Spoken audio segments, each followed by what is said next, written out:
mbokk yi lii ab marsiya la boo xam ne al cheikh Abdourahman Abdul Quddus moo ko def jëmee ko ci al cheikh Salih Mbacké yàlla na yàlla yokki leeram te taas ci barkeem te yàggal fi sëriñ Abdourahman Abdul Quddus mbokk mi ndongali Abdul Qadir Bousso fas yéene ko biral a'uuzu billahi bismillahi wa salawatuhu ala rasulillahi wa alihi wa sahbihi wa xadimihi xasidatu ritha'in li cheikh al xalifati rahili Salih Mbacké jasaahu llahu an al-islaami wal iraadati xayra jasaa'ihi wa awfaahu.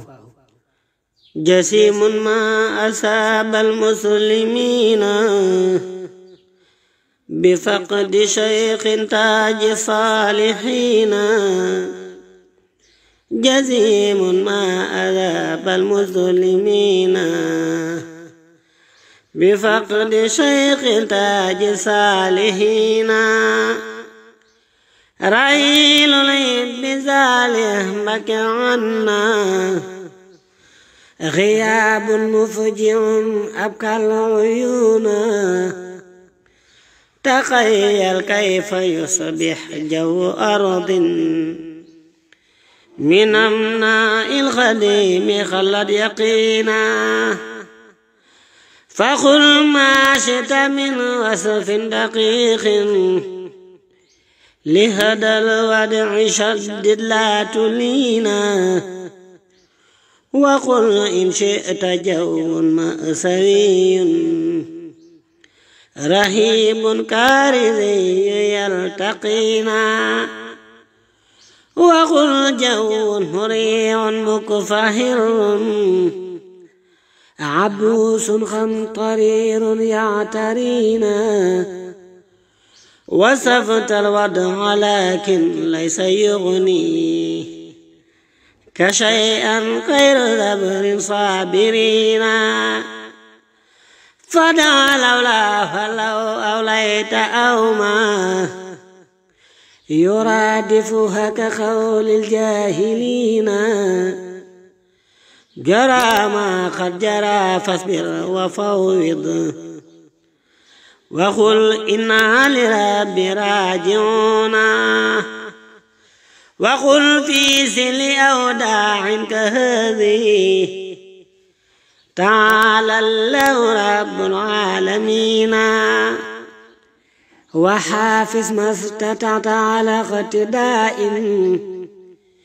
بهذا الفظ رأس الكاملين. إمام كله بر وتقوى مريد فوق جمع صادقين. قزال الخير في شتى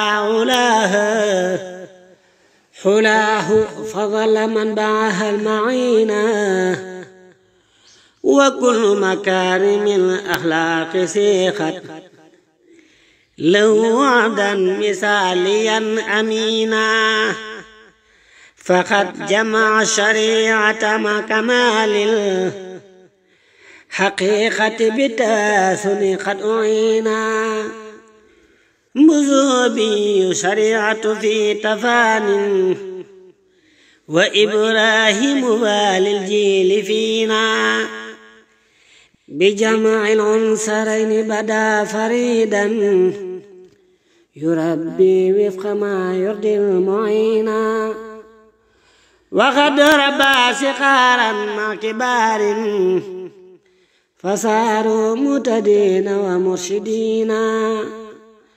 وقد أرسى مدارس ساتعات لتربية البنات مع البنين. وقد أرسى مدارس ساتعات لتربية البنات مع البنين.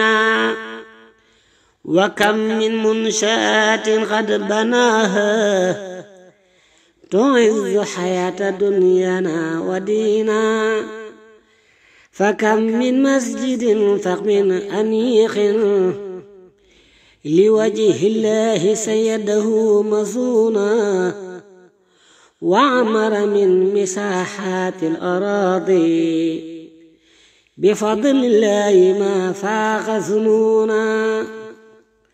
وجاسم شرب في بقاع فنماها أروى ساكنينا فكان الرحمة المهداة للخلق فانقاد له مستسلمين ستبقى هذه الآثار تتلى وتسطر عبرة للآخرين جزى الله الفقير جزاء خير بأكمل ما يجازي المحسنين جزى الله الفقير جزاء خير بأكمل ما يجازي المحسنين وصلى بسلام على المقفى وآل وصحابة أجمعين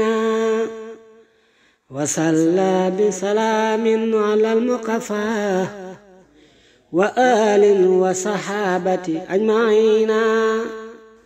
الراسي الشيخ عبد الرحمن ابن الشيخ عبد القدوس جزاه الله خير الجزاء بجاه الخليفة الراحل رضي الله عنه. الحمد لله رب العالمين.